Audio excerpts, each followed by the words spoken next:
Hello everyone, कैसे हो आप सभी लोग। Welcome to just study classes. आज हम पढ़ेंगे बंगाल विभाजन। देखिए, बंगाल विभाजन 1905 में हुआ था। ये समय था जब अंग्रेज का दौर था और अंग्रेज बहुत अच्छे से भारत को मतलब अपने अधीन कर लिए थे, यानी पूरे भारत पर लगभग कब्जा था अंग्रेजों का। तो 1905 में क्या हुआ, बंगाल विभाजन।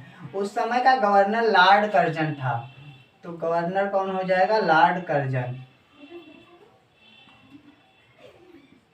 और देखिए, लॉर्ड कर्जन ने इसके लिए जो उद्देश्य बताया कि हम क्यों बंगाल का विभाजन कर रहे हैं, तो उस समय उन्होंने उद्देश्य दिया कि प्रशासनिक सेवा हम अच्छा से प्रशासन कर सकें, शासन कर सकें, इसलिए हम इसको विभाजित कर रहे हैं। लेकिन जो मुख्य उद्देश्य उसका था, उसके मन में छिपा हुआ प्रशासनिक सेवाएं तो उसने बता दिया था लोगों को, लेकिन उसके मन में जो बातें थी वो थी राष्ट्र चेतना को समाप्त करना। क्योंकि बंगाल, आपने पुनर्जागरण के कुछ आंदोलन पढ़े हैं, जैसे ब्रह्म राजा राम मोहन राय या प्रार्थना समाज, तो जो ये थे ये बंगाल के ही थे। तो पश्चिम वो बंगाल में शिक्षा बहुत अच्छे से थी, और जहाँ पर शिक्षा अच्छे से होती है वहाँ पर खेला हो जाएगा ना।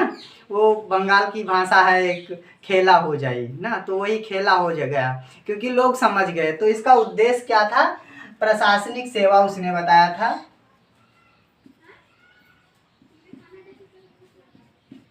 प्रशासनिक, और जो उसका मुख्य उद्देश्य था छिपा हुआ, मतलब वो था राष्ट्रीय चेतना को समाप्त करना। तो राष्ट्रीय चेतना को समाप्त करना दूसरा उद्देश्य।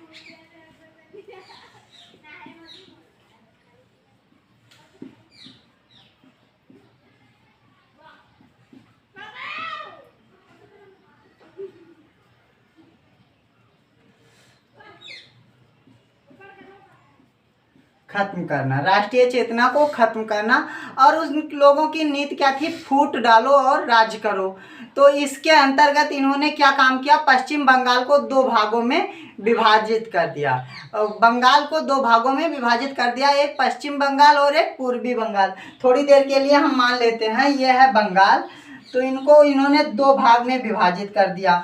ये पश्चिम बंगाल हो जाएगा और इधर हो जाएगा पूर्वी बंगाल।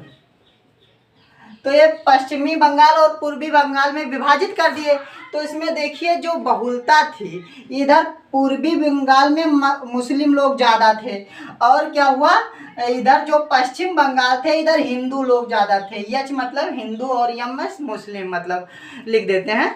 तो इन्होंने क्या काम किया, देखिए उस समय जो एक स्टेटमेंट बहुत फेमस हुआ था, अंग्रेज अधिकारी ने कहा था कि अंग्रेज जो है उसकी दो पत्नियां हैं, हिंदू और मुस्लिम दो पत्नियां हैं, जिसमें से मुस्लिम उसकी सबसे प्रिय पत्नी है। ये स्टेटमेंट उन लोगों ने जारी किया, यानी मुसलमानों का उन लोगों ने बहुत अच्छे से साथ दिया। और क्यों साथ दिया, क्योंकि फूट डालो और राज करो। कैसे, उसको मैं समझाता हूँ। देखिए, उन्होंने देखा कि हिंदू और मुस्लिम दो हैं, जिसमें इधर पश्चिमी क्षेत्र में हिंदू ज़्यादा हैं और पूर्वी क्षेत्र में मुस्लिम ज़्यादा हैं।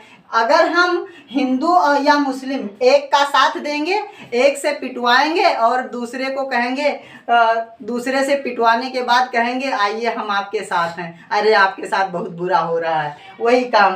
तो मुस्लिम का इन्होंने साथ इसलिए दिया क्योंकि जो हिंदू में देखिए धार्मिक आधार पर, आप आधुनिक भारत जब अच्छे से जान जाएंगे तो धर्म से आपको थोड़ा सा दूरी बढ़ जाएगी।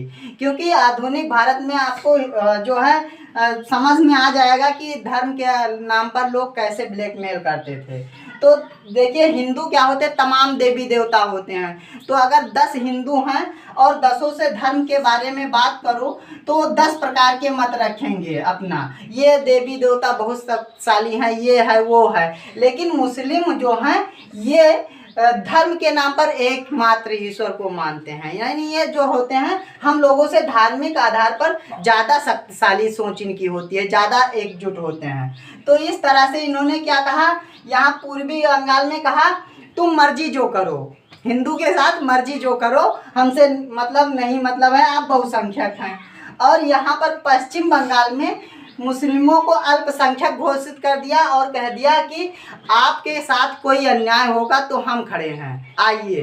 तो क्या काम किए, इधर बहुसंख्यक मुस्लिम जैसे हुए, तो मुस्लिम थोड़ा उग्र स्वभाव के कोई कोई होते हैं, तो जो उग्र स्वभाव के थे वो कह रहे हम अब कुछ भी कर सकते हैं, दो चार हिंदू को मारे। और यहाँ पर हिंदू ज़्यादा थे, तो मुस्लिम कहे देखो उस तरफ मुस्लिम ज़्यादा हैं और इस तरफ आप ज़्यादा हो, तो वहाँ मुस्लिम ज़्यादा हैं और हिंदू को सता रहे हैं, आप भी सताइए।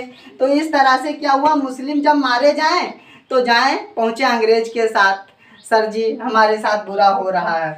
तो क्या हुआ, अंग्रेज इस तरह से फूट डाल दिए, जैसे मंदिर में कहीं पर गाय काट के फेंक देना और मस्जिद में सुअर फेंक देना, ये सब काम करते अंग्रेज। और क्या होता है इससे, जो है हिंदू मुस्लिम आपस में लड़ते, लेकिन कहाँ जहाँ पर शिक्षा होगी वहाँ पर आप ज़्यादा दिन फूट नहीं डाल सकते हैं। तो वहाँ पर खेला हो गया, पश्चिम बंगाल में खेला हो गया, खेला हो गया। और उन लोगों ने कहा अमी तमाशे भालोबासी, मतलब ये एक बंगाली शब्द है जिससे जिसका इंग्लिश में अर्थ होता है आई लव। तो ये लोग आपस में हिंदू मुस्लिम मिल गए, ठीक है, और खेला हो गया, ये समझ गए अंग्रेज हमारे हम दोनों को फोड़ के और राज कर रहे हैं। इस तरह से लॉर्ड कर्जन समझ ही नहीं पाया कि हमने कब भारत देश में फूट डाला और ये देश प्रेम के रूप में हमारा फूट काम करने लगा। तो लॉर्ड कर्जन की जो संज्ञा है वो औरंगजेब से गोखले जी ने दिया है। गोखले जी ने लॉर्ड कर्जन को अंग्रेज कहा, लॉर्ड कर्जन को औरंगजेब कहा है। तो ये क्वेश्चन कई बार पूछ लिया जाता है। फिर इसके बाद अगला जो कदम हुआ, बंग भंग आंदोलन चलाया गया इनके बंगाल, मतलब बंग भंग आंदोलन का मतलब बंगाल विभाजन रद्द, हम नहीं मानेंगे इसको, बंग भंग आंदोलन।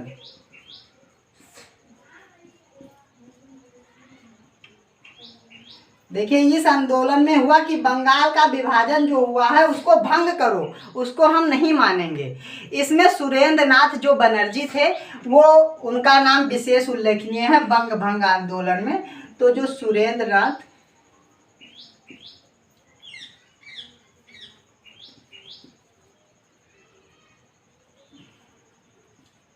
अरे हटाओ, सुरेंद्र नाथ बनर्जी जी थे, तो बनर्जी जी का नाम हम लिख देते हैं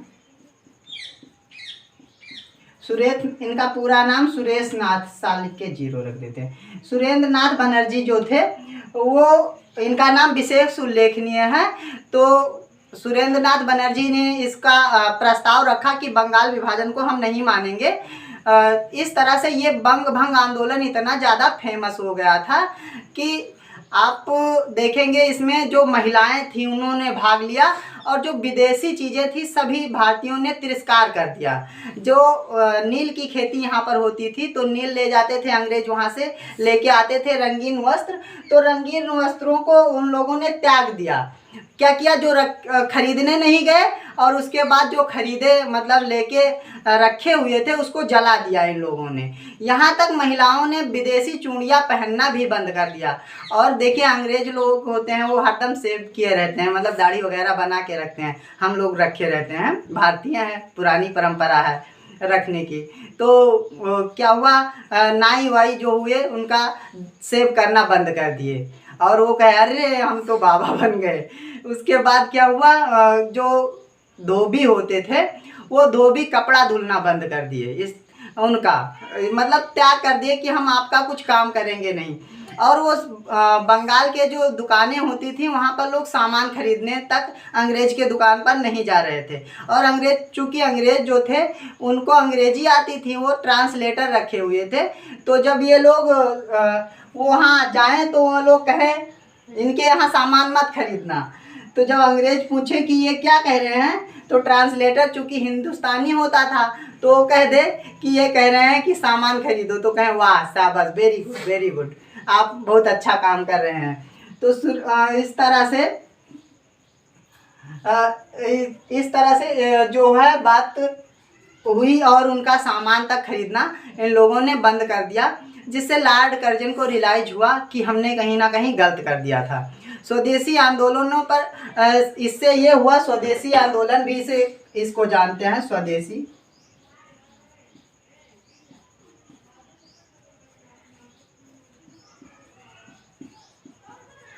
स्वदेशी आंदोलन के नाम से भी इसको जानते हैं। तो इसमें क्या हुआ, जो स्वदेशी लोग अपने यहाँ के इंडियन, वो चूँकि पूरा सामान तो लेके आए नहीं थे, हमारा ही सामान यूज करके दुकान खोले थे, तो ये लोग इंडियन ही सामान खरीदते थे, मतलब इंडियन की दुकान से खरीदने लगे। तो इससे क्या हुआ, 1911 में फिर से एक अधिनियम हुआ, बुलाया गया, जिसमें क्या हुआ, जो ये बंगाल विभाजन को रद्द किया गया, उसे 1911 में क्या हुआ, ये बंगाल विभाजन को रद्द किया गया। और उसके बाद जो ये बंगाल राजधानी थी, वहाँ से दिल्ली राजधानी लाई गई। और समझ गए चूँकि कि यहाँ पर बंगाल के लोग शिक्षित हैं, वो लोग बहुत अच्छे थे, तो इनको हम फूट डाल के मतलब नहीं कर सकते, तो दिल्ली लेके आए राजधानी, यहाँ पर ऐसे भारत हो जाता है अपना। तो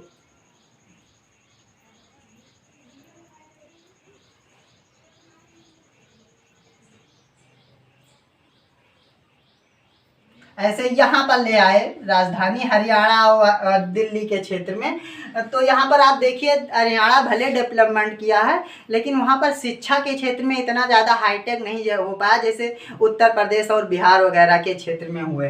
तो यहाँ पर ये लेके आया राजधानी, वहाँ से चेंज कर दिया गया। इस तरह से बंगाल विभाजन का विरोध हुआ। आज के लिए इतना ही, मिलते हैं अगले वीडियो में। Thank you. ज़्यादा से ज़्यादा लोग के पास शेयर करें।